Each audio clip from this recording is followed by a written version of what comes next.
All right, welcome to the FeedBak podcast, everybody. My name is Back. This is episode 248. Thank you for tuning in. Couple of announcements. Number one, make sure you follow the FeedBak on Instagram if you don't already. Forget Facebook. I don't do much on there. Twitter, same thing. Everybody's on Instagram now, anyway. Leave a review on iTunes. It helps. But I don't have any sponsors. I don't make money doing this. I do it because I love it. I've been doing it for almost 10 years. Next year will be 10. Next year will be 10. Yeah. God damn, yeah. And yeah, I'm not Rogan. I'm not. You're not? No, I'm not Joe Rogan. Oh, I don't wish to be Joe Rogan, really. Well, I'm gonna go. No. But yeah, leave a review. It helps. Share it with your friends. I've talked to a lot of funny people. If you want to find out more about the Austin scene, the nightlife, the music, you can go back to the archive. I talked to a lot of people who are still making moves in Austin that made Austin what it is today. So go back and check it out. Subscribe also on YouTube. Check out our YouTube channel. Just look up the FeedBak BAK and you'll see the videos of all of our previous episodes. What else? By the time this airs, Hip Hop Bingo would have happened already. So follow Hip Hop Bingo. Our next one is going to be on Sunday, May 22nd, with the Can't Even comedy folks from LA. So make sure you follow them and you follow Hip Hop Bingo on Instagram. Now, without further ado, let me introduce my guest for this episode. I got the very funny David Centofanti is here. So I have to say it like that. I can't help it. That's good. How you doing, man? Good. How you doing? Thank you. Thank you for being here. Thanks for having Appreciate me. you. Yeah, in the house. Goddamn. Yeah. It's about time. It's about freaking time. It's an actual house in the house. Yeah, in my house. Yeah. in my house. Yeah. Rare to see a comedian actually have You an adult? walls and rooms and. Yeah, I mean, I just turned 40, so I'm like, You're 40? yeah, Damn. I'll take it. Yes. Yeah. Good for you. So just last weekend I was down at the creek and this girl gave me 25. I'm like, you must be out of your. You know, I would have guessed No. in the 20s. Yeah. in the 20s. Well, then I heard your whole story before we started. Well, yeah, okay. What you do for work. You got a kid. I can be 25 and do all that. I would have said max 35. Max 35. I would have said you were the same age as me. 30. Oh, okay. Yeah. Yeah. Well, black crack shit. Black don't crack. No, I like it better just black crack shit. Somebody isolate that, please. Black crack shit. Let's leave the don't out of there. Yeah. Just black crack shit. Black crack shit. African doesn't bend. That's I what haven't we heard said. that one. African doesn't bend. African doesn't bend. We don't. My dad's 71. He looks like me. Really? I swear to God. I believe you.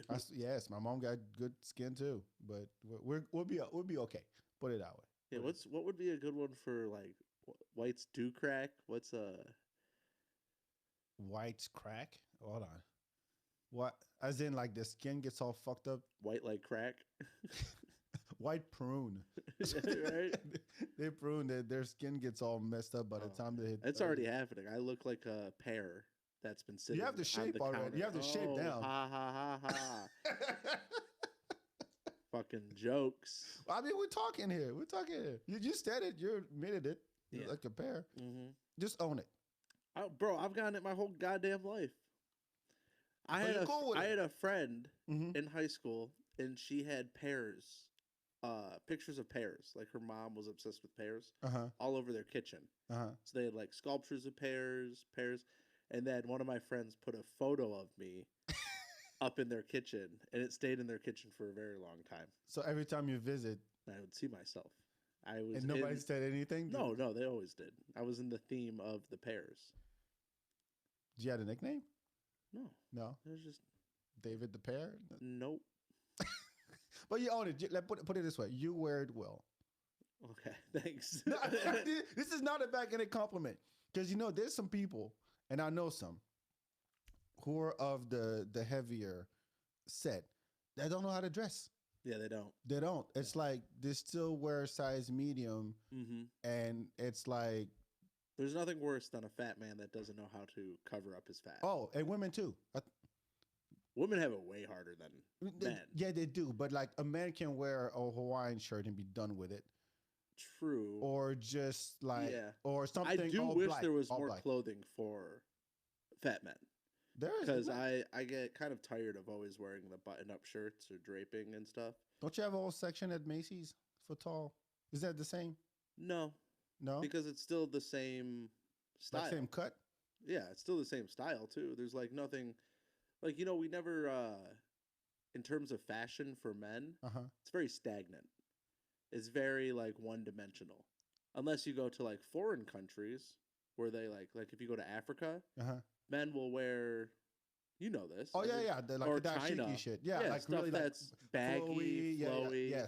Yes. And I wish and I hope, and it might happen, that fashion reaches America and starts getting integrated into our culture. Because one, the heat is ridiculous to deal with. Like I'm wearing denim right now for pants, and this might be my last year wearing denim because it's not breathable. It's great for the north in the winter, but I would love to just have like a large something that's breathable down there. So if you wore slacks, yeah, like chinos that are breathable, slacks, stuff like that. But even that is still too concealing for my manhood. but you're Italian, right? Is that? Mm-hmm. But is there something out there? I'd wear a dress before I wear denim. Moving forward, bro. We'll give you a poncho and man, look like Homer Simpson wearing the muumuu. No, I mean, I think there's got to be somebody out there who's addressed this. Some startup out of San Francisco that's like, hey, there's those one pants that have like the legs connected at the knees. Huh? Like the pants connect at the knees. Yeah. Like the hammer pants. They're like hammer pants. Yeah. So there's that, but those haven't really picked up. No, they don't. Everywhere. They don't. They have them as like sweatpants like that. Mm-hmm. But then skinny dudes wear it. And as a fat guy, I refuse to wear sweatpants because as a fat guy, I feel like if you wear sweatpants, it's the ultimate sign that you've given up. If they're gray. Gray especially. Yes. But I would never wear sweatpants in public. Yeah. It's also like pajamas in public. If I see a grown human being wearing pajamas in public, I have no respect for them. I judge them. I judge them as if they're not part of society. I have a thing against black people who wear the slippers and the socks. See, the Germans do that a lot too. Yeah, but not. But why did black people pick that one up? I don't know, because I don't see anybody else wear that. Have you? I'm talking like the slippers. Besides blacks and Germans? Nah, never. No one. No, I've never seen. But I don't get the, because you would think if you're gonna wear shoes, you want to be comfortable. Mm-hmm. Two, you want to be able to move and not slide. Right. And somewhat run. Slides are great for home. Yeah, but not to run. No, I'd never go out in them. No, but that's what they do, and I'm like, what's the? It doesn't look good. It's not practical because you're wearing socks. Yeah, like socks all the way up to the knee in Texas in July.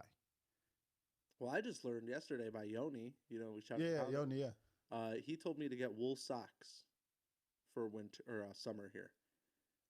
Why? What does it do? He says the wool handles the sweat better, so you don't destroy your shoes and your feet don't break down from the moisture. Interesting. Where if you wear cotton socks or silk socks, that they don't absorb the moisture and it just stays in the shoe.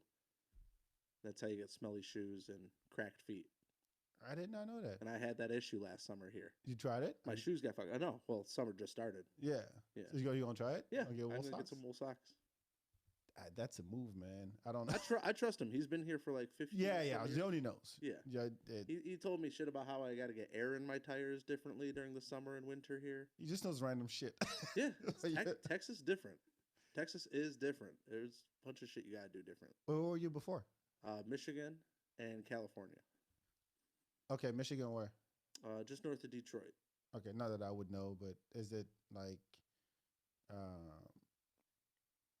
If you compare it to Detroit, it's similar to this right here, outside of Detroit. Like size-wise and population-wise? Mm-hmm. Is it like diverse? Mm-hmm. Yeah. It's diverse in the whole scheme of things, but there are neighborhoods. Okay. Like there's a Vietnamese neighborhood. There's a Middle Eastern neighborhood. Mm-hmm. There's like the black neighborhood, the white neighborhood. What's the name of the town? I mean, the black neighborhood? That's Detroit. Yeah, I can see. Middle Eastern neighborhood's Dearborn. Highland Park or Madison Heights is the Vietnamese. The white neighborhood, you go like Sterling Heights, which is anything Heights is gonna be Heights, white people, right? Rochester. Yes. Anything with a Chester. Yeah, Chester Heights. Chester. Yeah, Springs. Any of that shit you're gonna or Lake. Yeah, that's where white people at. I was born in Lakeville. Look, we have we have Lakeway, we have Westlake, we have Lake Travis. Yep, it's all white folks living in the hills. Well, I can't. This is the most non-diverse city I've ever lived in. Oh, this is not diverse at all. No. Especially coming from California. Yeah. I lived in Koreatown with all the Mexicans. Koreatown with all the Mexicans? Yeah. How does that work? I mean, there's Koreans too, but it's mostly Mexicans. And then Angelino Heights with all the Mexicans. Heights with Mexicans? Yeah. Wow. I mean, there were whites, but it's mostly Mexicans. And Hollywood. Yeah, so that's everybody. With all the Mexicans.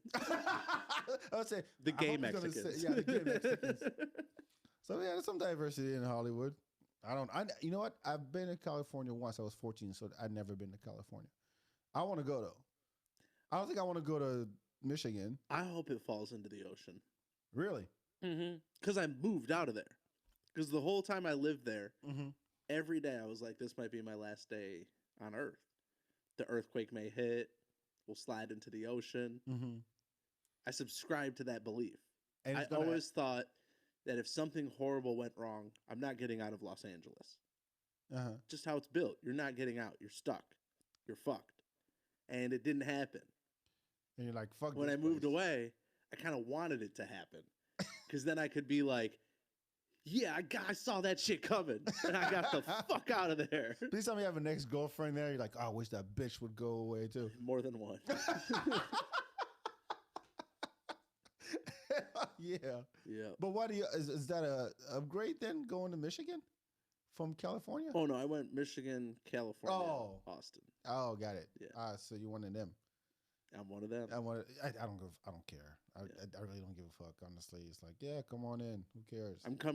I came to Austin to make things way worse for the people that were living here.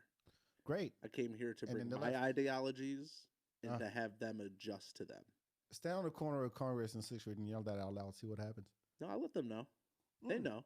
They know. Oh, they know. I kept my California license plate. They know. And then just start to piss them off in traffic. And just start complaining about traffic already. Like, oh, you guys don't know traffic. I know traffic. You guys ain't got shit over here. Like, yeah, well, you know. I'm already figuring out the traffic here. Like, oh, really? I gotta hear this. The Mopac, slow pack as we call it. It's not slow for me, bro. So check this out. All right, we're getting. There's exit ramps. I probably shouldn't even say this. This is everybody going. No, nobody's listening. Go ahead. Nobody listens. People already tuned out. You're talking about traffic now? Fuck this shit. I'm moving to Rogan. But you can, yeah, right. Yeah. Exit ramp and on ramps. Oh yeah. That they're connected. Yes. So you can skip all the traffic and just pass it by. Yeah. On the exit ramp and on ramp. But lately, I feel like people are catching on to that. I do it all the time. The other day, I was trying to use my exit ramp to get home, and it was all people trying to get back onto the Mopac that had exited it, and I was livid. I literally flicked off every car as I was rounding the Big Bend. All right, now you know, folks, the off-ramp, on-ramp technique of don't driving. Fucking use it. It works. It's my move. It fucking works. It fucking works. And let me catch you doing that shit around my neighborhood. Here's a question about traffic. Do you know why? I know this. It sounds silly. I don't want to sound like a Seinfeld bit, but I've been thinking about that because I see it every day when I drive. Say there's 2 lanes that turn left. Every car gets on the leftmost lane, but both lanes turn. Never noticed that? Yeah. And I just get on the second lane that's turning, and I'm like, you guys are stupid. You're lining up 20 cars. I think it's the brain, because you're in the left side of the car. So you want to be on the inside. You want to be on that inside because it's easier to trust that you're turning. Like you see the curb, right? So you know exactly where you have to be. But if you're in that right left-hand turn lane, you're kind of freewheeling. There's no guide besides the cars turning next to you. You've thought about this. So it feels more dangerous. So I think people, even if they're doing it on purpose or unknowingly, it just is the safer option in their brains, so they get farther left. I never thought of that. I never thought. God damn. Yeah, you've thought about this. I'm like, people are just. I love driving. I was like, people are just dumb. I fucking love driving. They slow down and go 40 miles an hour because there's a ramp coming. I'm like, it's a ramp. Just go up the thing, keep going, 50, 60, whatever. Slow down when you turn in, when the overpass kind of, turns, and that's it. But no, I'm about to go on the ramp. Holy shit, what's going to happen next? If you stop at a yield sign in front of me, I will follow you home.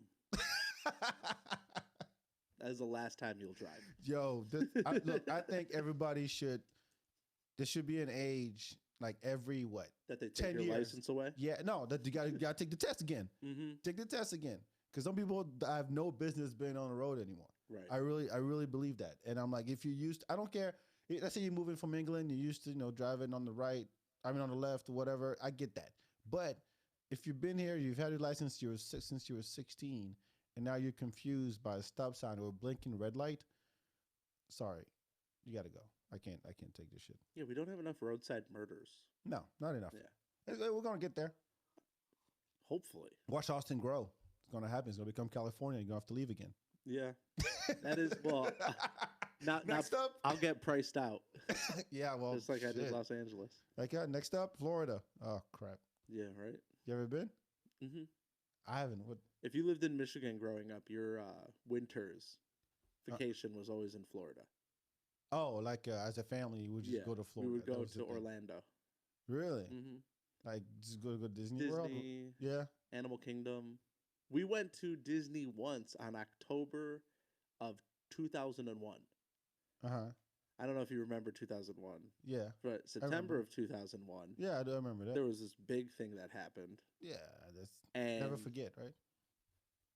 My mom thought about canceling the trip, but she wasn't going to get a refund on the plane tickets or the tickets to Disney. So we still went, and it was a Halloween at Disney, and because of 9/11, there was no one there. Everyone canceled their travel plans because they were afraid that there was going to be more attacks. Yeah. And we had costumes planned out that were Disney themed, and then my mom changed them, and we all dressed as the American flag. Way to go, because you could pass for. So I was the stars and the bottom stripes. Nice. And then like the folks were all stripes, and my brother was the other stars. And then we had Disney pretty much to ourselves. I remember we hung out with Mike and Sully, like the characters from Monsters Inc., for like an hour. They like walked around with us. Hell yeah! Because there was no one else there. And I gotta say, out of all the things that happened after 9/11, like that was the highlight. It's kind of a good perk. Like it's kind of like something good that came out of it. Like I got to experience Disney, like a famous kid. Like they just shut it down for you. Yeah, like yeah. I got to get on every ride as many times as I wanted, no line. I got to meet all the characters. Fuck yeah, I got to like roll dice with Mickey and like. Taking smoke breaks with Goofy, like, yo, man, this is some shit, ain't it? Yeah, I know, this terrible. Al Qaeda, man, I'm telling you. All right, it's cool. Crazy when Goofy took his mask off, it was Osama. I was like, what? That's where you're hiding? I infiltrated. He's just hanging out at Disney with the costume on. No one knew. No one knew the whole time. I don't know. I never been to Disney. Well, take that back. We have Euro Disney in France. Yeah, and you said you lived in France. Yeah, which is like For how long? 15 years. 15 years. Yeah, I grew up. So do you speak French? Oui, je parle français. Oui. You haven't seen any of my? Not as much as I should. No, just say no. But I talk about it. I have a French bit. Really? I learned French for it. The character is a French cowboy. Okay. Because it has to do with the Louisiana Purchase. 1803. And then I remember. I don't believe that France actually sold it because they never owned it. No, we French. It's like the dude down the street that sells you the TV he stole. Yeah. This ain't yours, but I'll buy it still. We're planting the flag and then we're done. And then I just embody a French cowboy, and I lived with a guy from the Ivory Coast in Los Angeles. Okay. And he lived in France for a while, and he helped me learn a little bit of French. All right. Yeah, so you have to spit your French now. Like, allez, vas-y, dis-moi quelque chose. J'ai un pistolet dans la poche. I have a gun in my pocket? Yep. Nice. Yep. J'ai un pistolet dans ma poche. And that's part of the bit? Yeah. And then I'd say it like the cowboy would. J'ai un pistolet dans la poche. You know what? That's exactly what we think cowboys sound like. Actually, that's how growing up, if you wanted to like do a bad impression of an American, you put on that accent. You put on this accent. Yeah, tu veux parler comme ça. It's like one again on one. It's like this nasally, over the top, like groggly. Yeah. It's like you're chewing the whole time you're talking. Ce n'est pas pour nous deux. Yeah. Did I say it right? I didn't know what you said. Ce n'est pas pour nous deux. This life is not for us. Is that what that is? Wait, cette vie est pas pour nous. Ce n'est pas pour nous deux. Ce vin. Ça n'est pas pour nous deux. Hold on. What do you think you're saying? This town ain't big enough for the two of us. Oh, cette ville. Cette ville. Cette ville. Cette ville. What did you say? Cette ville n'est pas pour nous deux. N'est pas assez grande. Oh, grande. I forgot the grande. Yeah, cette ville n'est pas assez grande pour nous deux. Cette ville n'est pas assez grande. Assez grande pour nous deux. Pour nous deux. You don't have to roll the R. Pour nous deux. Pour nous deux. Pour nous deux. See, I'm used to rolling my R's from Italiano. Yes. So cette ville n'est pas assez grande pour nous deux. Yes. This town ain't big enough for the two of us. Correct. So essentially just like little phrases that a cowboy would have said, and now I'm learning them in French. You know what I'm saying? Like my reference to the Texas life, we had a Walker Texas Ranger in French. Oh yeah? Chuck Norris spoke French. Well, it's a crazy thing in France. Y'all embody the Simpsons. Like Simpsons was on TV all the time. Oh, look, we didn't come up with shit. Fresh Prince of Bel-Air. We had Le Prince de Bel-Air. Say it again. Le Prince de Bel-Air. Le Prince Bel-Air. Le Prince de Bel-Air. Ouais. I try to remember. Oh, that slaps, bro. That slaps. Le Prince. Yeah, that slaps, bro. I like how that. Le Prince de Bel-Air, and I think the theme song was the exact same in English. Yep. We didn't translate it. Yeah, because in Germany, when it came on the TV, the theme song was in English, and we thought the whole episode was going to be in English. Right.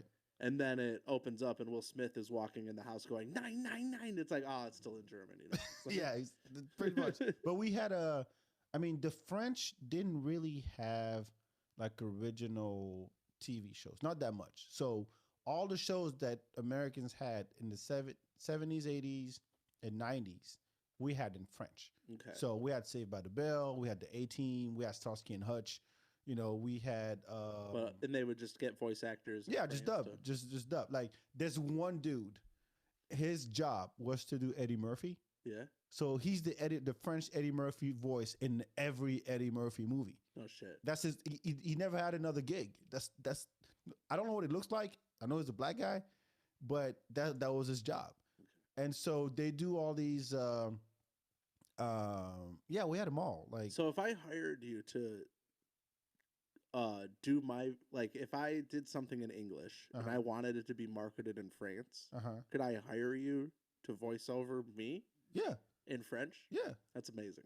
Yeah. I mean, I feel like you speaking French for a character I played would be my most favorite thing. If it was your character looking like you look? Yeah. Oh, yes. And it's like your voice coming out. Oui, je suis David Centofanti, et puis fuck yeah, man. Somebody get on that shit. Somebody get it. I will voice your body. No, that sounds weird. That sounds weird. I like that.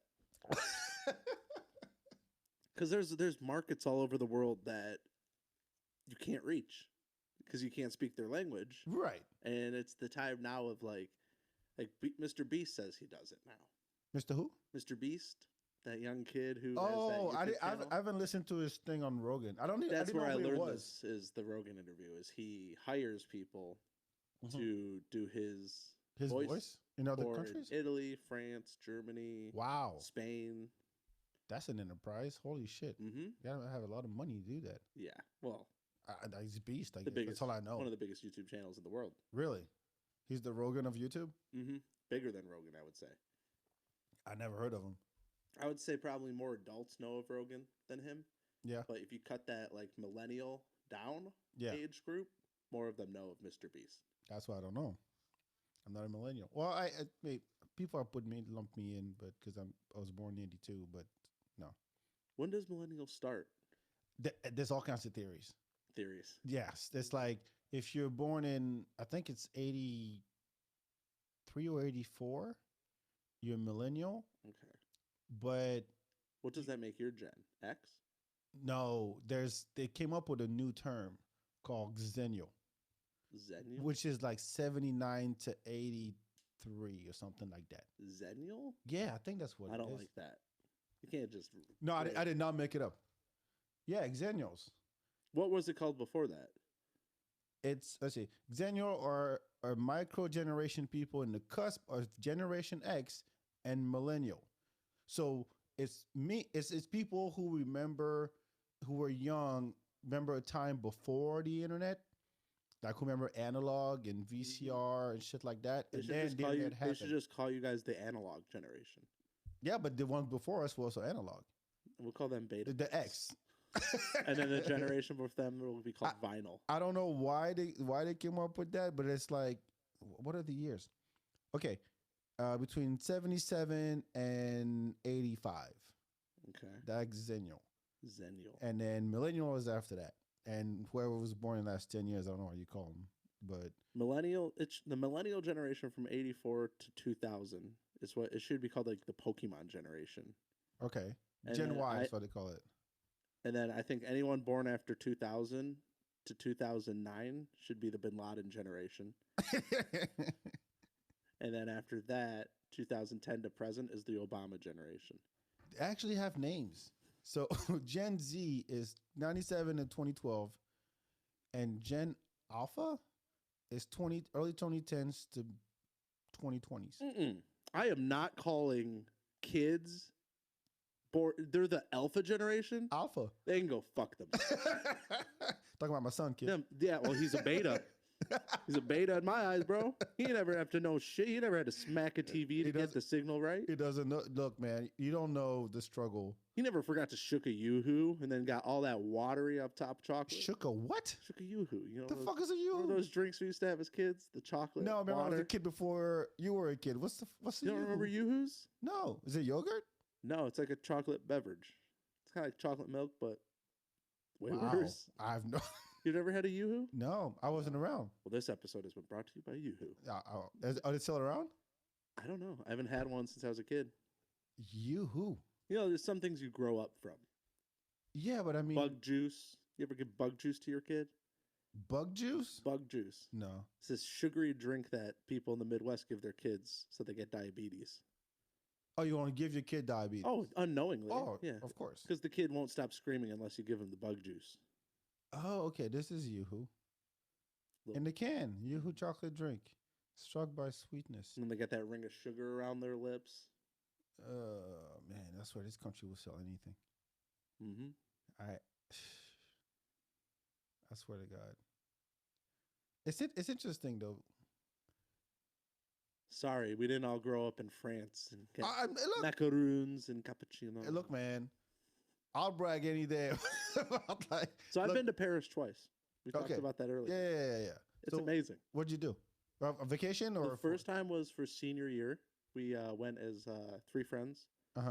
We went for our senior trip. How long? 8 days, I want to say. That's pretty good. It was like a week.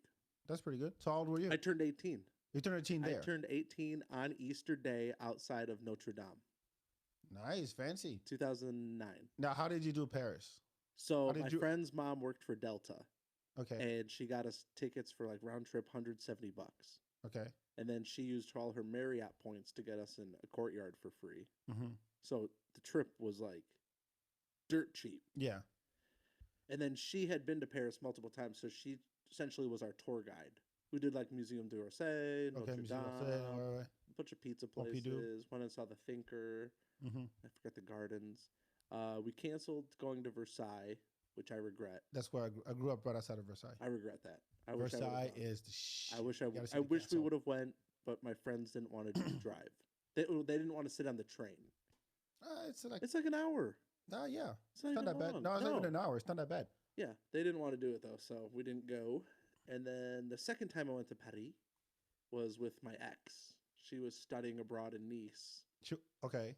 And then Did you make it all romantic? Did you go to no, I actually the Lover's Bridge and put a lock on it? And yeah, we did that, but we did all that, but what? it was like we were barely holding on by a thread. The relationship. Oh, this was supposed to like mend things up and kind of like, yeah, we're still gonna make this work kind of thing. Let's go to the most romantic city in the world to see if the magic would actually work. Yeah, but it didn't. No. Did you break up right after the trip? We broke up so the crazy thing was we went and spent time with my family in Italy, which was a mistake. She was so rude to them. And then we did some time in Mallorca, which is an island. Yeah, And Mallorca, we pretty much broke up in Mallorca. We were sitting by the pool and we were just like tired of each other. And we still had to go see my family in Italy. That's how we were ending the trip. And we essentially broke up next to this pool in Mallorca, and then dated for another 6 months.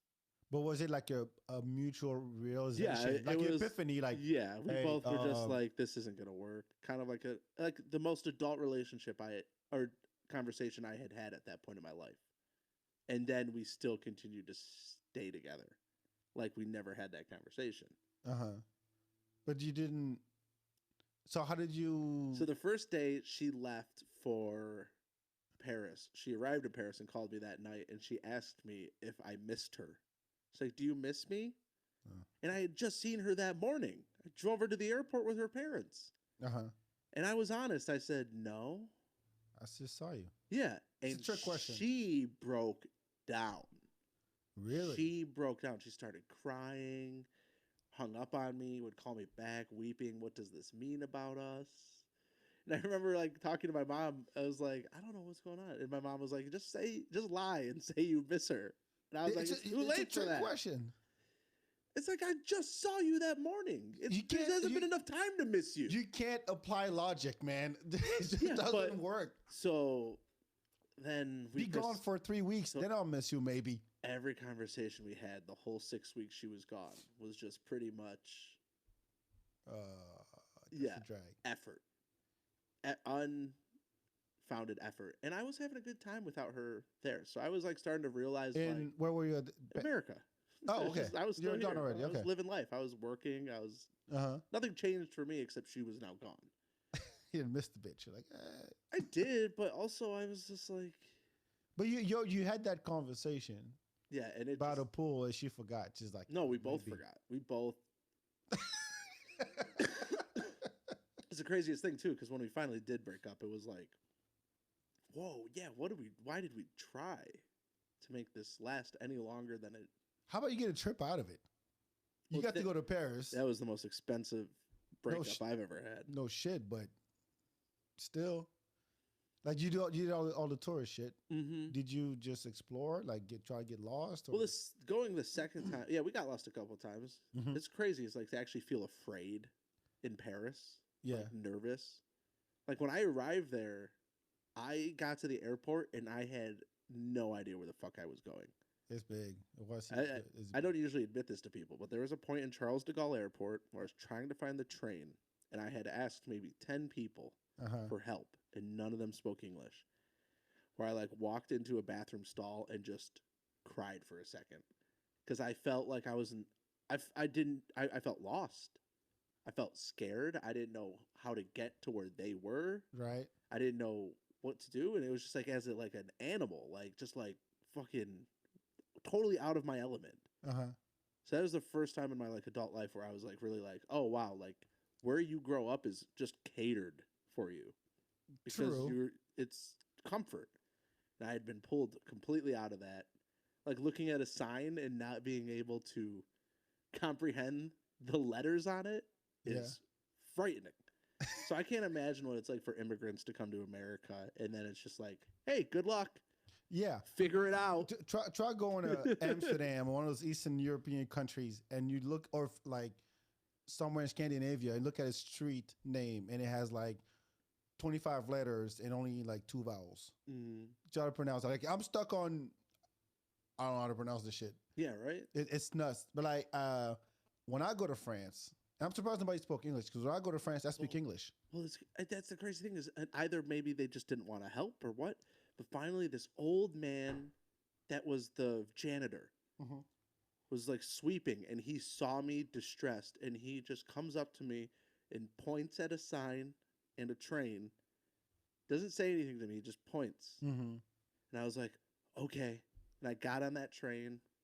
I rode it off into the city, got to some bus station, and I was walking down this big corridor, and I see my ex and her friend sitting on a bench. Oh, exactly, dude. Exactly. Like, yo, I did this thing. So, I left Paris when I mean, I didn't, like I said, I didn't grow up in Paris, right outside, but I started like going to Paris when I was like 12. But Paris is huge. You can't really get to, I mean, it takes a lifetime to know Paris, right? And it's not like there's new construction that much, anything. So, but every year when I would go back, after I moved here, my friends would take me to a new neighborhood. Say, hey, back, check this out, check that out. And I had a blast.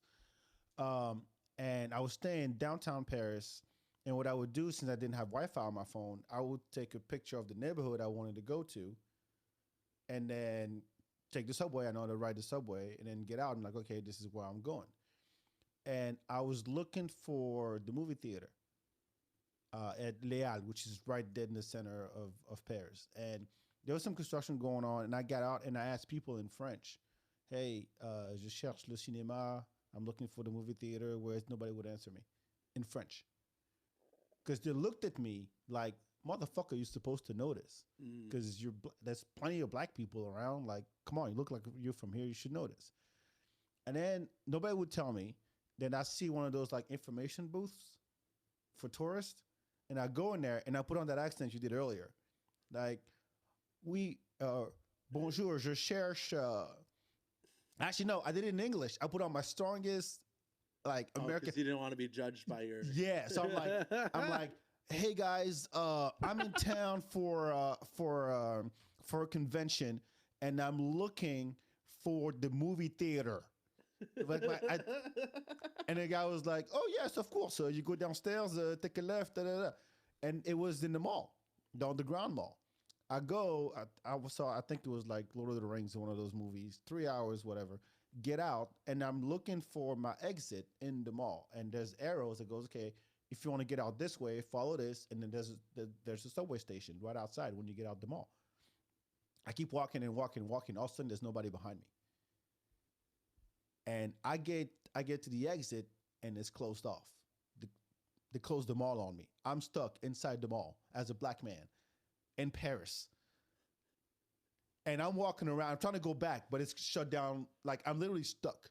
So I'm walking around. There's like 2 escalators. I'm going up and down, trying to find an exit. I find nothing for a solid 30 minutes. I'm freaking the fuck out. And I see a door. And I go in there and up in an alley, and there's one of those, it's like a fire truck, but the French fire truck's not as big as the ones here. They're just little trucks, right? And I knock on the window, and the dudes start cursing at me in French.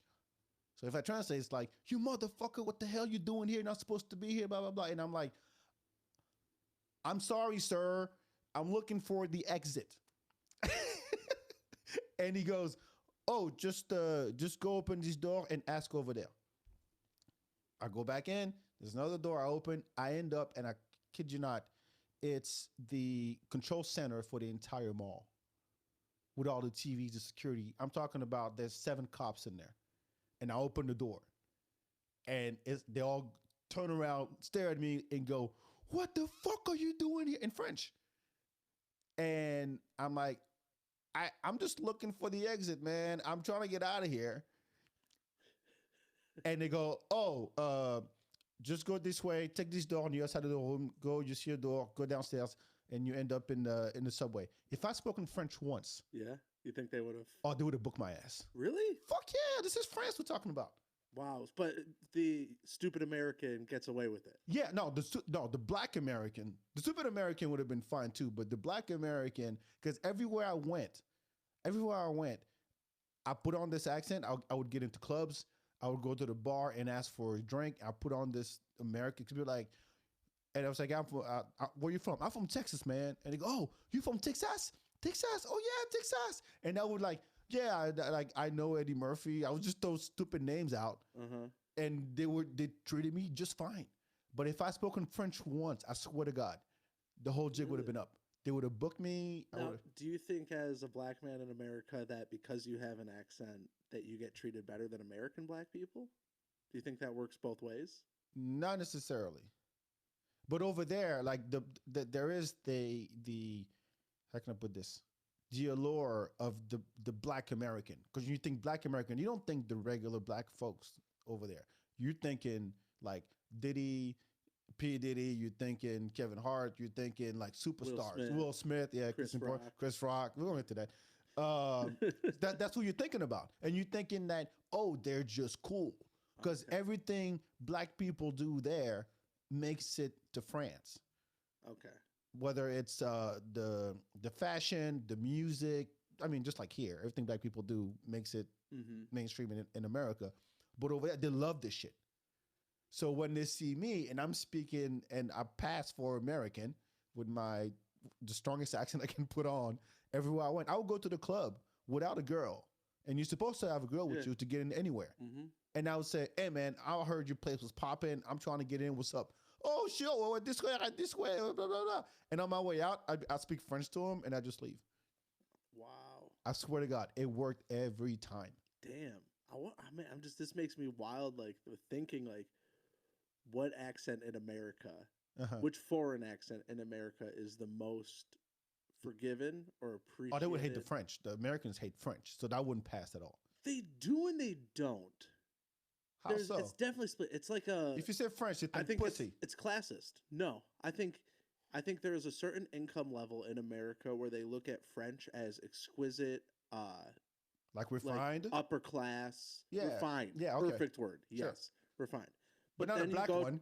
Then you go to like patriots, like lower income Americans, people who are very much don't know history, working hard. Yeah. Too busy to know history. Right. They're either working high labor jobs or getting their hands dirty.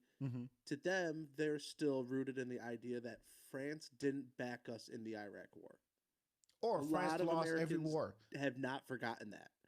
There was a part of this country where we changed the name of French fries. Yeah, to Freedom Fries. I was there. I remember. Yeah. So but French fries I think not a lot even of French. the people who are, I don't want to say ignorant. No, they are. You can say that. Uneducated. Sure. Ignorant means you're willfully choosing. I think uneducated is like these dudes just don't have the resources or time to really learn about France because it ain't gonna help them keep the roof on. Yeah, okay. Like shit like that. And now I'm being You have no excuse for not knowing these days though. No excuse. Yeah, I mean in the new age. Yeah. Like if you're under 20 and you hate France because of that war or you look at them like pussies, that's ignorance. Yes. You just heard somebody say, oh, the French never won a war. Yeah. And they bow down to but France is so important to Germany, and then they were like cut in half, and this whole it blew me away when I went there and I saw like statues of Thomas Jefferson. Yeah. Like I was like, what? Yeah. Like that, I was like, whoa. I was like, we need to slow down because I had no idea the historical connection from our founding fathers and the early years of our nation to without France, America isn't America. Didn't the Statue of Liberty was our gift? Yeah. Yeah. I mean, our gift, like I made it. But yeah. See, I always thought the Statue of Liberty was a Trojan horse, and inside of it was just a lot of dead Frenchmen. Yeah, because that's they never got out. No, but it in the water. You know what? When you study European history, you realize how connected, even just British history, I French still history. think we are not disconnected from Britain enough. Enough. Like I still think that the whole King George, the whole hierarchy, I still think there's like puppeteering happening. Oh, probably from the royal family in England, probably to America. Did you see that trip that what's her name, Cape Middleton and Prince whatever they went to the Caribbeans? They basically went to Jamaica, and basically all the old British colonies, just to reassure them that England was still there, and they were like, get the fuck out of here. And the president of Jamaica was like, we are a sovereign nation, like before they even sat down, they were like, "Yeah, we do our own thing now. Like, what the fuck you doing here?" Right. And it was so badly received. Good, because the last time a prince and princess stepped on those islands, a lot of people got enslaved and a lot of crops got stolen. Oh yeah, but they got to It's dance with the bongos. Yeah. They got to listen to reggae. They got to do all this shit. And like, nah, man, this is not working at all. Nope. You gotta get with the program here. Nobody needs your ass. Seriously. But you know, they're trying to maintain that as long as they can. And they're gonna hold on to it until the queen goes away. She's done, it's done. Yeah, I mean, I don't think the kids are not gonna do anything. No, Prince Charles is next? Who's the one that was married to Princess Diana? Charles. Yeah, he ain't doing shit. No way he's leading shit. Yeah, and the kids are like, one of them got chastised. I hope a war breaks out because of her death. Really? Between who? Ireland, England, and Germany. Why Germany? I think Germany wants England. I think German has just been quietly sitting back, just going, "That's Ireland will be Oz." I want to see the Ireland thing really pan out, though. That'd be interesting to watch. We're gonna get a lot of Irish-German inbreeding happening, and watch it all gonna come here and move to Texas. All right, let's talk about the Chris Rock thing because it's like, yeah, a little. I mean, it's hot. It's no, but look, by the time this comes out, nobody will care. Yeah, when will this be out? I think next week. Okay. No, the week after. I could release 2. I don't care. It's your call. But I was doesn't matter. We can still talk about it. Yeah. So go ahead. I mean, you want to start? I mean, who do you agree with? Who do you think is the? I think there's no one really to agree with. No. Do you think Chris Rock's joke? No. Was worth was it right? How Will responded to it? No, I think Will fucked up. Yeah, right. I think 100%. Because here's the thing about Will Smith, and he said it in his book, which I haven't read, but people have read it for me and told me that he's been playing a character his entire life.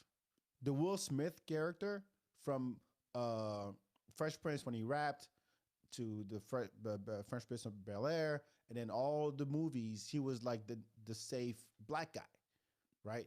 Like he's no Denzel, he's no Sam Jackson, you know, but he's like the nice, everybody loves Will Smith kind of thing, right? Up until his private life, marriage, and relationship with his kids got public, right? There was the entanglement episode, and then Jaden started wearing dresses, and then Willow put out a song. It was like a whole, now, yeah, you're married to Jada Pinkett Smith, great, but now your shit public. So he went on this journey to find himself and went all over the world. I think it's on YouTube somewhere. Because there was like a lot of, he's like, oh, now I can be myself and be vulnerable. And that's how he cries a lot. And he gets into these emotional tantrums or whatever. Mm-hmm. And I think that was just a moment of that there's a bigger thing at play here. But if you watch carefully, he told the joke, he laughed. His wife didn't. Mm-hmm. Well, yeah, at the end of the day, I think Will saw Jada. Yeah. Jada was like, and do something knew about he was going to have a fight when he got home. Yep. And then all of that, just the fights he's had with her for the last decades. Yeah. All boiled up into, like, do you ever been in a relationship where a friend says something stupid at a dinner party, mm-hmm. and then you get in a fight with your wife or girlfriend after the party's over? That's what it was. Yeah. And Will, instead of just being like, all right, I'm going to bite my tongue and have this fight later, instead of just that, he fucking was like, I ain't gonna have another fight with this bitch, and then walked up there. It probably happened because here's what this does. Well, one, people buy Chris Rock tickets. Great, happy for him. There was like everybody wanted. He's on tour right now. He has a special. I was looking to go see him in Denver. Yeah, he's not doing any Texas dates. No, he's doing an Australian tour, and then he's touring with Kevin Hart. I think coming up in the summer or something. Okay. June 27th, I think it is. He's doing Denver, Colorado. You gonna fly there just to see? I'm gonna drive up there. Oh, okay. Yeah. Well, yeah. So I think so. I mean, I kind of want to. You ever seen him live? I haven't. Yeah, this is one of those I haven't seen yet either. He came to the Comedy Store once, but I couldn't get into the belly room. It was packed. I bet the fucking rockets there. So one, great for him. Two, fuck whoever else won that night. Because all people are talking about is that slap. That's the thing, is there's so many people who deserve to be light shown on them. Yeah. I think for the number one person who got their moment taken from them was Questlove. Yeah. Because that was Questlove's award. Yeah. And that's a beautiful movie. Yes, great. I loved it. Yeah. And all that. And he handled it as well as he could. I do love that P. Diddy came out there afterwards and tried to like, yo, we're going to shake hands at the after party. He had to. But that's like, that for me was the best response to it, is that here's a leader in the black community that essentially said to Chris and Will, like, yo, y'all going to squash this beef. Because it's like, yeah. He had to. He sees it for the truth it is, and it's just petty bullshit. Look, Diddy changed his name to Love, so I think officially. He did? Yeah, he changed it again. What is it, Love Diddy? No, just Love. It's just Love? Just Love. I didn't know that. Just Love. Wow. Yeah, it can't. He's changed his name so many times. Yeah, I like Puff Daddy. I'll go back to Puff. Puff to me, was he's the Puffy. best. He's Puffy to me. Yeah. Puffy. Yeah, Puffy was great. Yeah. But P. Diddy had a good role to it. Yeah, but I like Puffy. Puffy was dope. Puffy was dope. But see, that's the thing. Like, it basically robbed everybody's moment. And then Encanto. Have you seen Encanto Yeah, with your kid? Have you watched it with him? Yeah, I did. I think Encanto is one of the best musicals in animations made in the last couple decades. I agree. It's because it's about family. Yeah. The whole family. Yes. Not one singular person in a family. It's about family, community. I really liked it. And then and then it's also a whole different worldly perspective of a continent we're connected to. Yeah, which hasn't been really shown put on at all. And they had a chance to be the light shown on them. Yep. They got to sing the Bruno song, and then they won the award and won Best Animation.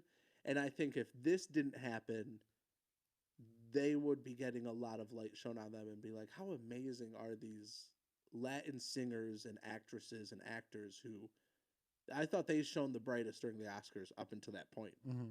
And then, so in my eyes, Will Smith is extremely selfish in the sense that he made that night all about him. And his wife. It's like, bro, you were still going to win. Yeah. And you would have had your moment, but then you made it all about you. Yeah, but he knew. Don't they just sit him up front if they're going to win so they don't take 20 minutes to get down? Mm-hmm. So he knew. Yeah. Right? I mean, that's how they set it up. Yeah, right? Anyone who's nominated for Best Actor or Actress are in the front rows. But they don't know ahead of time who's going to win? No. Oh, okay. Yeah. But I think that a lot of people thought Denzel was going to win again. I thought so too. But I haven't seen Macbeth, but I was hoping for Denzel. Like Denzel over Will Smith any day. Will Smith did a whole campaign to win, though. Yeah, he went on a world tour to find himself. That moment, right after he slaps him, he goes back to his seat. Keep my wife's name out your fucking mouth. And then Chris Rock goes, it's like the greatest night in TV history. There's a moment there. If you're a no-name actor or director, like in the silence of the theater, I think I would have said something. I think I would have shouted out to add to it. That would have been the moment. Take the moment. That's your moment. That? So there's no-name actors in there. Like if you're a no-name actor that you're like, I'm getting cut from all the movies I'm in. I'm not getting opportunities to get casted. Like if you're sitting there in that theater in that awkward silence, I would have just sat back and been like, yo, Will, you a bitch. No, actually, just shout that out. Because then now you're in the mix of the press that's already been created by this egocentric, manic episode by Will Smith. I agree. So that would have been a moment.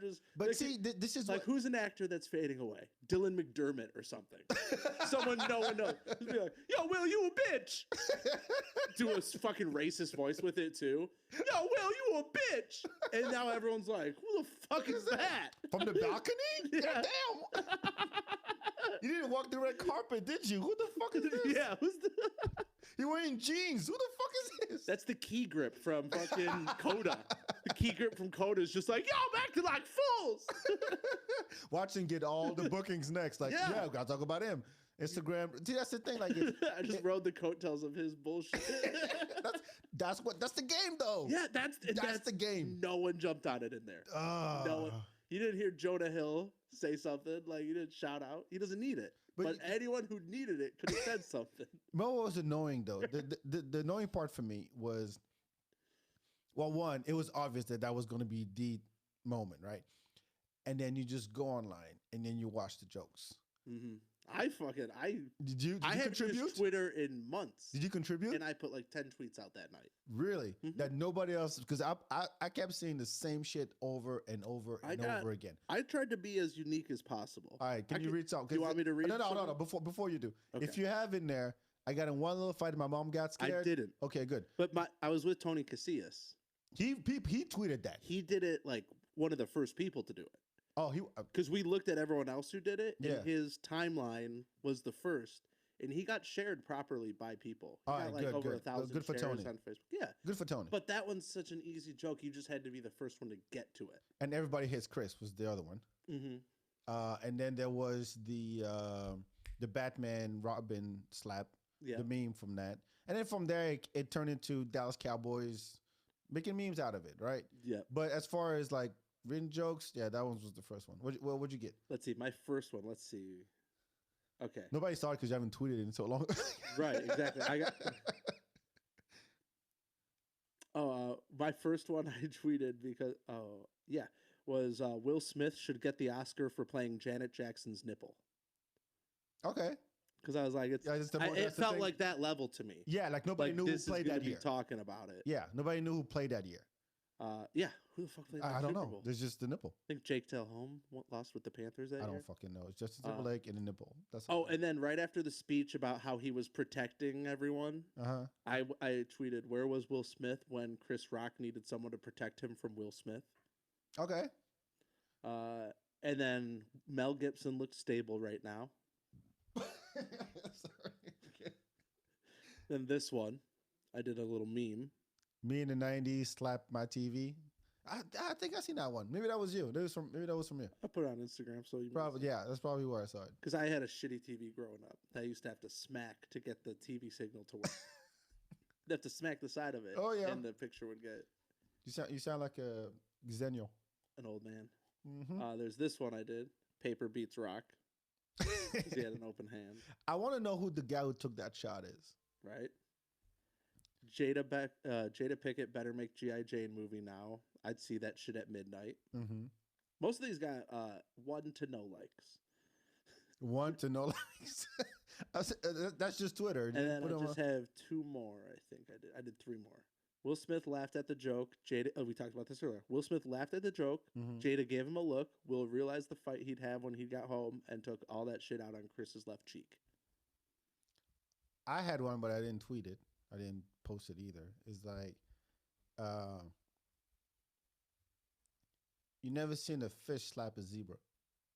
And then I saw that meme. Oh, there was a meme for it? I saw the meme from, what's it called? Shark Tale and Madagascar? Slapping the zebra. Yeah. Oh, I didn't see that. Meme. Yep. Oh, I did not see that. Yeah. It was like, so Oscar just slapped Marty. That was good. You never see a fish slap a zebra before? Alec Baldwin, now the second worst thing that's happened in Hollywood this year. But go ahead. This was my last one. Okay, go ahead. Will Smith was upset the release date for G.I. Jane was pushed back to August. Why August? Because the rapper who fucked his wife's name is August. Oh, that's good. Okay, good. That was a little deep. Okay. That's like a yeah, but I didn't know the guy who had entanglement was. That was done. And you got 0 to 1. Yeah, 0 to 1. I think the one with Alec Baldwin got 2. Oh, yes. Yeah. That last one was the best to me. But whatever. It's Comedy. an attempt. It's an attempt. But I saw a lot of comics go on so now it's okay to slap comedians for a bad joke. And I really hope that's not the case. No, I hope not. Because I say some shit, bro. Yes. I'm like, I definitely deserve to be slapped for. Yeah, but if I was saying it to someone in a real way. I wonder who's going to be that first guy who's going to do it. I know comics who have been. No, but after this moment. After this one? Yeah. After this moment, because first of all, there's an investigation going on. I don't know why, but the Academy is like, we're going to look into this. There might be some consequences. I mean, you can't. You can fault the man. You can't fault the guy for reacting the way he did in that moment. Yeah, he's Will Smith. He would have been anybody else. People were like, what the fuck? Right? But he's Will fucking Smith. I think next year, the only solution is to just do Oscars so white. I mean, that's what's gonna happen. Just only like, invite white people. We try to be Oscar's so white for so long. We bring some niggas and look at what they do. I said it. I just gotta say I'm happy for once it's not white people acting up. Yeah, well, because it's just always white people acting up. No, it's us. Oh no, what? At famous black people keep their shit together. Kanye West jumped on the Kanye though is not. I don't even look at Kanye like he's black. Kanye is like a fallen angel that just don't give a fuck about nothing. Fallen angel. Like, and yeah, I hope he never hears that because he would fucking love that. No, he wouldn't. Of course not. It's what me. If he does? He hits us up. He's like, "Yo, I respect that shit you guys said about me." But I always didn't understand the way America looked at famous black families, because if you look at the destabilization of like wealthy white families, their kids are always so fucked up. That's true. But if you look at black families, their kids always step up to the plate, and I think it's because it's instilled in them what's against them, so they know how to act. And I hate to say how to act. No, that's fine. But because that's not true. It's like you're having to be forced to act a certain way to conform to society. Right. But I always respected what Jaden and Willow were doing. With their kids. Mm-hmm. Yes. I always respected it. I was like, they were putting out songs, fashion. They were standing up for things. And I was like, these are kids that were raised with everything. And they're not bullshit. No. They're real. So I always respected right about it. that. But then you look at like David Hasselhoff's drunk shit, Mel Gibson's drunk shit. It was always white people acting up in really stupid ways. And their kids and they were getting Robert Downey Jr. to the point where we as a community, or Hollywood, not a community, had to forgive them. That you rarely see that with like big name black actors, actresses, and directors. That is true. They're reliable, responsible, and this is like, in terms of the film industry, this is one of the first times in my lifetime I've seen a black person put in the spotlight as if they're the problem. A black on black type thing. Like live on TV. Yeah.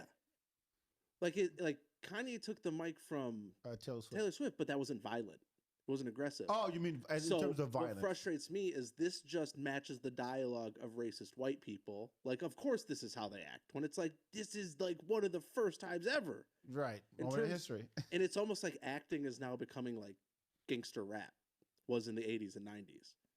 Where it's like, if Will Smith and Chris Rock had a true beef, they both could be dead like Tupac and Biggie in the next 10 years.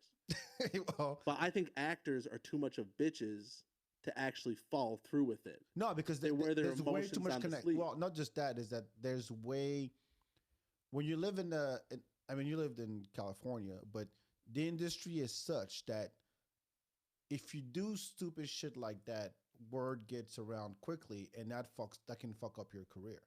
So you don't want that to happen at all. So you stay, or you're a prominent leader of your community like Nipsey was, and you get got for no fucking reason. Yes, but there's gonna be some knuckleheads out there who do stupid shit. They always want to fuck it up for everybody. Everyone. But what I don't like is if, let's say, what ceremony was it when they stopped having comedians for a minute? After Ricky Gervais did it, and they were like, okay, no more comedians. It was hosted by some lame. Oh, it wasn't. There was no host even. Yeah. Was it the Oscars or the Grammys? I remember the Oscars went away from it for a while. I think that's what it was. They had like Anne Hathaway and James Franco. Yeah. So that's what it was. It was like, what are we doing? Yeah. So like they know they need comedians, right? And they have. I mean, they They go practice this. They go, and to make sure that it fits. The joke itself was not offensive. I don't think it was. But then you go back to, remember that joke Chris Rock made about Jada in 2016 about Jada boycotted the Oscars, and Chris Rock said Jada boycotting the Oscars like me boycotting somebody's pussy. Yeah, it was someone's. I was not invited. Yeah, it wasn't something like that. Yeah, which is a great joke, right? Rihanna's. Rihanna's pussy. That's what it was. Yeah. And so, can you imagine the Chris Rock is hosting, man. You better do, if you say some shit, I'm gonna be there. You better do something. But also, Jada, laugh it off. Laugh it off. No, she fucked it up for everybody. There are worse things. ain't it like a black woman to just no, just kidding. Just trying to have a nice family barbecue. Yeah. And no, okay. Somebody got to fuck it up for everybody. God damn it. No, that's right. That's fucked up. But she could have just laughed it off. Yeah. She could have. That's a power we have. Like, I'm sensitive. Like, well, I'll call back to the beginning of the podcast. I'm sensitive about how I look. Oh. We talked about how I look like a pear. But it's like, yo, that's just how I look. You're not taking anything from my livelihood by saying that. Exactly. So it's like, get the fuck over it. It should be an honor to be roasted if you call that a roast by Chris Rock. It used to be the most sincerest form of flattery. Talk shit? Yeah. You're in their head. They're talking shit, but you're living in their thoughts and in their voice. Like, no matter even they're saying something negative about you, you're existing in that moment. It's like, it's up to you to how you receive it. And some people are so fucking sensitive. But you can't tell them how to react. That's the fucked up part. You can't say, here's the thing. That's true. You can't be like, hey, take it. Yeah, like, come on, really. But here's the thing. But hold on. The flip side of that is there's a unwritten social agreement, if you will, that, yo, this is Chris Rock right here. He's going to say some shit, right? Be prepared for that. The proper way, I think, and again, I'm not saying he should have done it. I think he should have done it this way, but I'm no Will Smith. I don't have fucked up shit in my head like he does. But the proper way would be like, eat it up. And he's done comedy. Will Smith actually tried stand-up. It's documented. He's producing a stand-up show now. Yeah, he's done it. Stand-up comedians. Yeah. Like Sean Patton's on it. Yes, like, exactly. Like, dude. So he knows he knows the deal. He knows how the game works. But that's how fragile his marriage is. That's how fragile his ego is. And then he needs to divorce her. Like, yo, for real, the best case scenario out of this, Will needs to just straight up divorce Jada. Can't. He needs to. Too much writing on it. He needs to get the fuck out of that relationship. And turn into a Kanye? No. Bro, straight up, I could see Will Smith divorcing Jada and then getting a sex change. Shit. That's how fucked up this country is right now and how fucked up he is. Well, he straight up looks like Bruce Jenner in that last season of the Kardashians where they were talking to him about how he should control his wealth. It looks like he's a man at the edge of just whoever he is and he about to change it all. You know, he could have just waited out, laugh, whatever, and then go backstage, go to Chris Rock and go, hey, man, that shit was fucked up. And then, I'm sorry, look, this is a comedy show, my bad, I'll go apologize to Jada, blah, blah, blah. And be done with it. But making it public is, I don't know what it is about black folks. Everything got to be public. When there's an outburst of some kind, everybody got to know about it. I mean, it's not just black folks, but it's mostly, I would say. So if there's beef going on, like I give you an example. Are you familiar with Slaughterhouse? So Slaughterhouse was a hip hop group in 2000s. Signed by Eminem. They all came out on their names. So it's Royce the 5'9", Joe Budden, Joel Ortiz, and Crooked Eye. Dope MCs. So they formed a group called Slaughterhouse. Dropped one album. Okay. Then it kind of, they broke off somehow. Joe Budden went and started this whole podcast thing, and now he's a podcast mogul, whatever. Some of them still put out records, but they were not working together anymore. And then they had two of them that kept rapping, put out an album together without the other two, saying, yeah, we're going to keep Slaughterhouse because we're part of the story. We're going to put out an album called The Rise and Fall of Slaughterhouse. And we're going to tell our side of the story, but it is an album. And next thing you know, they all get on Instagram Live and start beefing with each other on Instagram Live. Damn. And you're like, why did you have to do that? Why did you feel the need to get on Instagram Live in front of thousands of people? Because everybody knows who you are. Everybody knows who Joe Budden is. If you're in the podcast world, you know who Joe Budden is. Was it real or did it feel scripted? It was real. It was real. Because I feel like sometimes people beef in the rap. No. This was real because one, there's money involved, there's IP involved, and they were just it's a lot of like semantics type shit, and it got to a point where Joel was like, "Yo," and every sentence would end with, "Yo, my brother, blah blah blah, my brother, yo, my man, blah, blah." And then at one point he goes, "Yo, if you want to support me, like listen to the album." And Joe Budden goes, "Well, suck my dick." It's like, "Oh, really? It's like that? Then fuck you then. Suck my dick." And then it just hung up. But I'm like, that's a phone call. Mm-hmm. That's a meeting. Like, you don't have to put it in front of everybody. Yeah. But there's such a need for everybody to like air out their laundry in public now on social media just for I think the views, the likes. It sucks. Yeah. You're an adult. I mean, if you're 16, I get it. And even I don't really, but okay, you're doing it for the clout. I used to be so passive aggressive with that shit. I would put tweet outs and stuff referring to a girl that was like toying me along and shit. Really? And they would know. Yeah, they'd call me out on it. They'd be like, "Is that tweet about me?" So now I just straight up say her name. Well, no, I'll just say it. Like if I have issue with someone, I'll squash it in person. Right. Because it's also the fastest solution. Exactly. You find like because you also have to be able to concede. Mm-hmm. Like I had an issue with a comic recently, and he kept calling me Hollywood because I wasn't treating him. You can tell me off air. I wasn't treating him with the respect he thought he deserved. Deserve what? And like I told him my piece, I heard his, and then you bend. You go, okay, well, where do we go from here? Right. Are we cool? Because we're coworkers. Oh shit! Like you know what I mean? We're coworkers. Oh, okay. As in we're okay. Like as in we're like we work in the same industry. Yeah, got it. So it's like if I see you booking a show or promoting a show that is gonna hurt our scene, it hurts our ability to make money in the future. Right.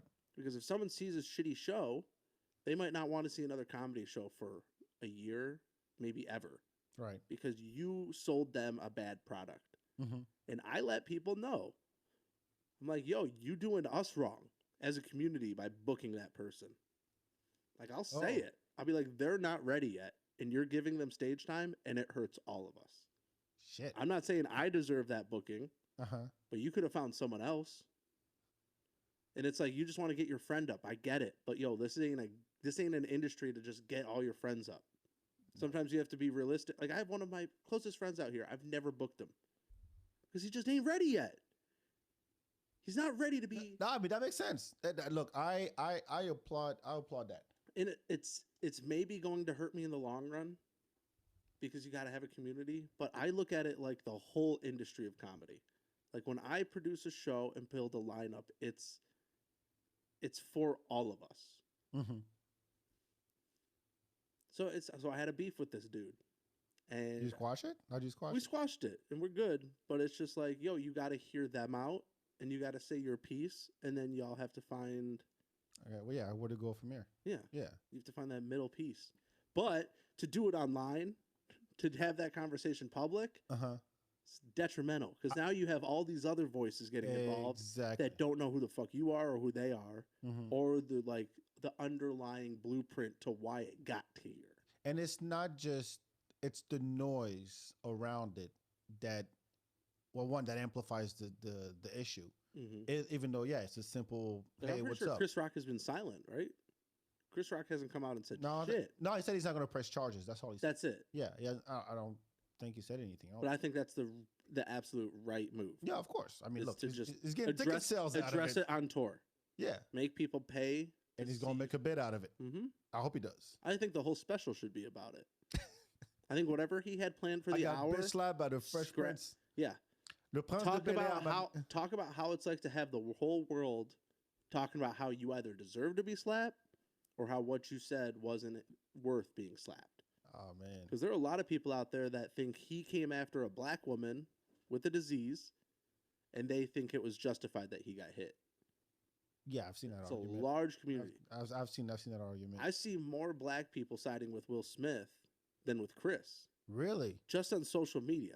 Now, that is a certain demographic. It's not all black people. Yeah. And then there are black people that are obviously like, yo, Will overreacted. Take a joke. I saw... Because I think out of every community in America, black people take jokes the best. Yeah, because we live on jokes. Mm-hmm. I mean, it gets to a point that um, telling jokes and being funny is a survival mechanism. Yep. It really is. In the black community, it is. And I think it's, and if I were to compare, I mean, I'm African, but we're, I think African Americans have that way more than Africans. Because African Americans, actually not Africans, are more like, there's always a sense of respect when you're talking to somebody. You don't, like, if you talk to somebody wrong, and joke or no joke, you can get your ass whooped. Like, seriously, right? And it's not like there's not this oh, there's a white oppressor or whatever. You're amongst Africans. Like, there's no, oh, the white man, blah, blah. The white man is not even there, right? So you're just talking shit is not something you do as Africans, because there's such a reverence when you're talking to somebody that you just don't go there. But African Americans, that's how they talk. I mean, you go to a barbershop, that's all it is, right? You listen. There is a certain cadence and a certain voice that Black African American comics have that African comics don't. It's the over the top. It's very physical. It's very it's loud.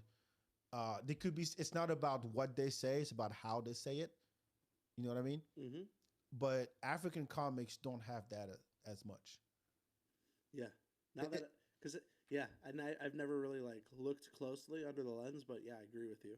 It's but that's like just giving nicknames. Africans don't give nicknames to each other. No. African Americans do all the time. To be fair, all the African comics I know, all of your names already sound like nicknames. That's true. Look, I'm back. That you just name your kids right. Yeah, exactly. There's gonna be some funky ass names. Brand your children fucking dope.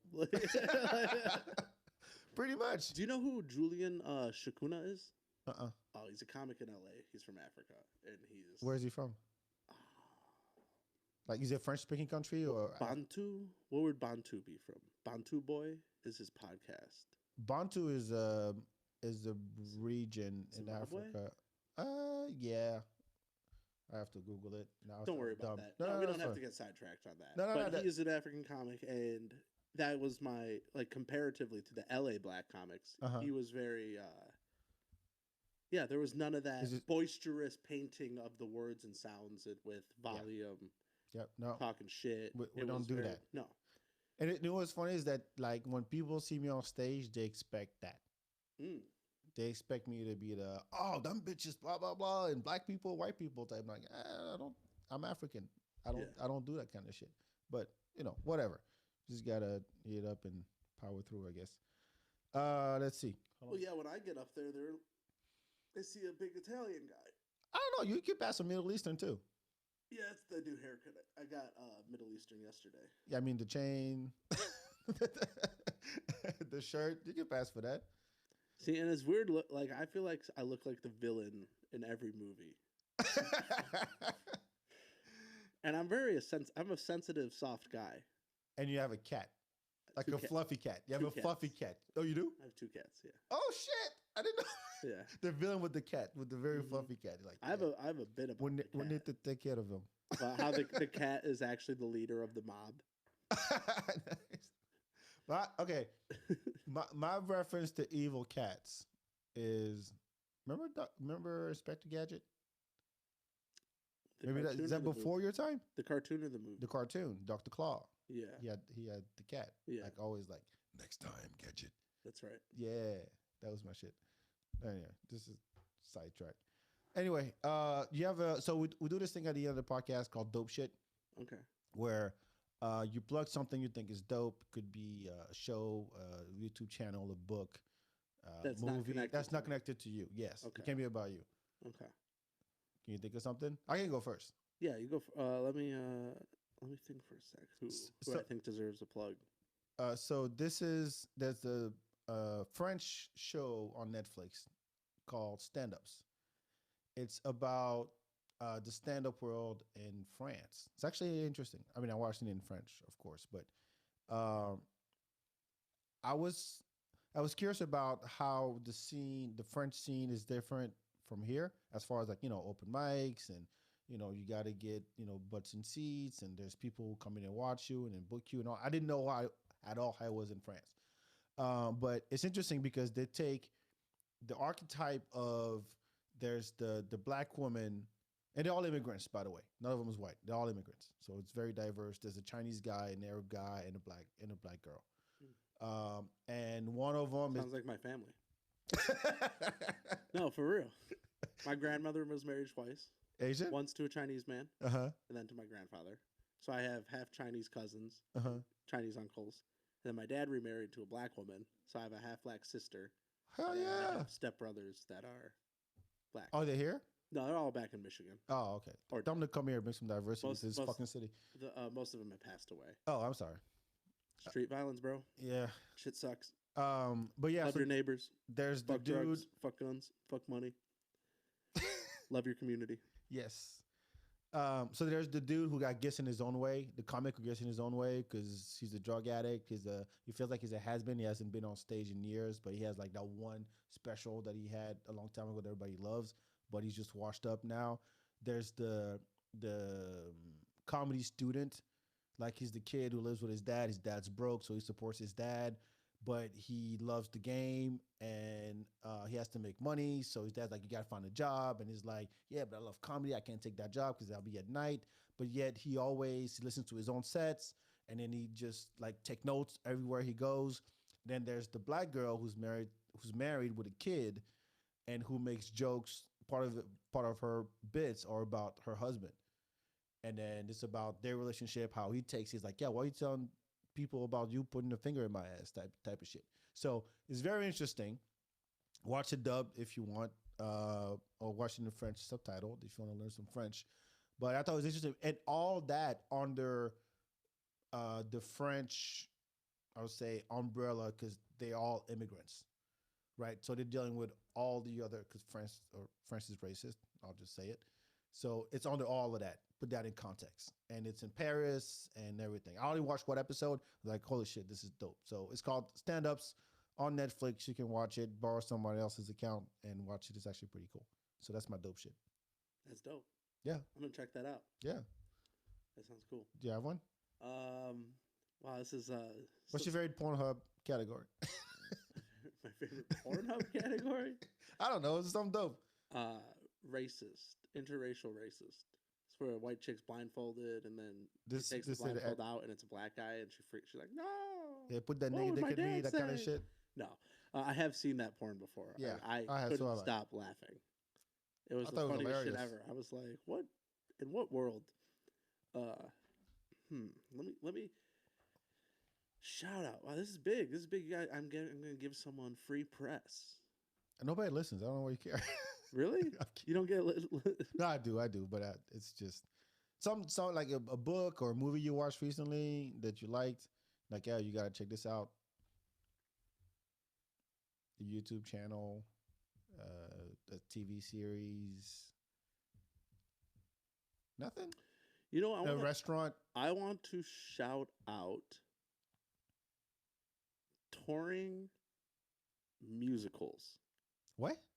Because I have a lot of friends and peers who tour in musicals and shows across the country, and most of them have been without work. So I guess my shout out is live performance. Okay. Like if you are still at home, still waiting to go back into life, get out. Go watch something live. Go watch a live band. Go watch a musical. Go watch a jazz ensemble. Go watch a comedy show. Go out and experience life again. If you've been putting it off and you're still afraid, put a mask on and say, fuck that fear and get the fuck back out there because you're doing yourself a disservice of life by sitting in your home still and letting fear control you. Go watch people living life to the fullest, and on stage is the most extreme sense of living life. So my shout out is to all the live performers who are back out there and not stopping. That's my shout out. Is people in New York, LA, Miami, Paris, every country, city in the world where you got people working to perform live. Go support that shit. Cause it's fucking life. It's everything. You get like I get to watch people perform every night. And that's where I get my information from. Keep going. Is I'll watch a Latina comic that's bisexual from New York come down to Austin and perform. And for 15 minutes, I am getting a dose of life that I've never experienced before. I'm getting a perspective that I've never experienced before. And it gives me perspective back onto life. And then also, I guess, and then shout out Encanto. I fucking love that movie. I love that music. I think Encanto has family values built into it. And I think in this country, we've lost the idea of family. Yo, if you still got grandparents alive, go sit and talk to them. Get bored by hearing about how life was 80 years ago. Get tired listening, but ask them questions. Find out what your grandma's favorite thing was. Find out what your grandpa did during a war. Stop sitting on your phone and not learning about your past. Because most of our generation, millennials and zennials, if that's what you want to call them, don't know where they come from. And if you don't know where you come from, you don't know where the fuck you're going. Because everything is cyclical and circlical, and everything's coming back. Things ain't gonna be this way forever. There may be a day when these mics don't connect to electricity and we can't talk to you. So get the fuck out there. Go meet your neighbor, shake some hands, kiss some cheeks, get into fights, get slapped. Fucking look at a map and find a city you've never been to and go there, have sex with a stranger, have sex with the opposite sex, do drugs you've never done before because you were afraid because Nancy Reagan told you they were bad. Experience things that you don't like. Sleep with people you don't want to sleep with. Sleep with people you'll never have a chance to sleep with. Spend the money to sleep with people you'll never be able to sleep with. Call your mothers. Text your fathers. Have kids. You don't have to be there for them, but have them. We need kids. We need people to rebuild this shit. Streets need to be paved. And more than anything else in the world, love yourself and love your country. That was beautiful. That was fucking beautiful. It was a little long-winded. It's fine. I will cut that shit up. I will cut it up. Don't leave it all. If you don't leave it all, we're going to have beef. We're going to handle this with a slap in your face. No. Should we end the podcast with a slap? No. No. I was going to say you can slap me. Nah, not in my house. I'll say something about your wife, ex-wife. I can say all you want. It's everything you want. All right. Yo, so I was surprised to learn that her name was Jada Pinkett. I thought her name was alopecia. I thought that was a black girl's name. You know, it's a black girl name out there. It does sound like a black girl's name. Offended. Yo, that's Alopecia Smith. Alopecia Jenkins, was that you? Damn Alopecia. Okay. All right, David. Man, I'm crying over here. Oh. Where can people find you? What? And cry. Cry. Shout out to crying. Not enough of you cry, and it's making life miserable for the rest of us in public. Not enough of you getting your emotions out in private, and it's filtering out into real life. And it's embarrassing for you, and it's stressful for us. Cry in your car when you're driving home from work. Cry at home when you're alone. It's okay. Cry. It's healthy. Okay. You ain't doing it enough. It's okay. I have allergies. It sucks. All right. Anyway, where can people find you? You can find me at, just give my address out. Yeah. Social security number. David O. Cento, Cento. David O. Cento at Instagram. David Centofanti on Facebook. Long Distance Brothers is a podcast I do with my brother where we, like once, twice a month, we just Zoom conversation about our existence, about how we were raised and where we're at in our lives. He lives in Detroit. I live here in Austin. So yeah, Long Distance Brothers on YouTube. You can also find me, look up Best Medicine Comedy if you're in Austin and want to see a live comedy show that I produce. I bring in the best comics, in my opinion, of that month onto stage. That's the spider. That's the ballroom. It's not always going to be at Spider House. We're at different locations each month. Oh, okay, good. Just the last couple months have been at Spider House. Nice. I went to that. I'll test for it. It's actually pretty dope. Yeah, thanks for hey, thanks to you for coming. He wasn't even booked or nothing. He came and supported, and you don't know how much that means to me. Really? It meant the world, dude. When comics come out that aren't booked and support the show, it makes me feel like I'm part of a community. So shout out to you for doing that. Thank you. That did mean the world. I mean, and I still owe you a drink. Yeah, you got it right here, bro. No, this is free. I'm gonna buy you one. I'll use my money. He got so mad. He wanted to buy me a drink, and I was like, "No, I'm good," because I get free drinks at the venue. And he was like, "I want to buy you a drink," and he got that's that European, African, yeah. Like that. No, it's like we are good hosts. And here's that. And I guess should I have just let you buy the drink? Yeah. Because in my eyes, it's like, yo, save your money. No, like, that's not the point. Also, to be fair, most comics I know are broke as shit. So I'm not. I don't know that. I didn't know you have a home and a family. No, I am, because now I bought this shit. The point is this. Here's what we do in Africa. When it comes to hospitality, first of all, when you say hi to somebody, it's always, hey, how you doing? And then you start talking, and then 10 seconds later, how you doing? How's the kids? How's this? Probably the same thing in Italy, I would assume, maybe. But when they come to their house, it's like, oh, we're going to send the kid to go buy drinks. You know, we're going to sit down. We're going to talk. We're going to bring food. We are very hot. We don't have much in Africa. But when it comes to taking care of others, it's like, it's a thing. Like, you got to, we just do that. And it's not because we know we don't have to. Every time somebody says, you don't have to do that, I'm like, I know I don't. That's what you said. They don't have to do that. Save your money. I'm like, I know I don't have to. It's a want. It's called being nice. Yeah. It's a lost art. And that was, it's reciprocal. It's like just receive a gift without making it it's about me. I made it as if it was going to be a burden on you. No. I don't even though you offered it. Yes. And that's on me. And I have to get better at receiving. In a way, it's love. Yeah. Receiving from others. Look, I'll say this. I'm I'm a comedian, but I'm a fan first. So I have that night I went to Fourth Tap to see Doug Farrow, who was on the podcast. Gabby went up. Mike Eaton went up. I think he was hosting. And I'm like, I'll just go to support. Like, I'm not asking for shit.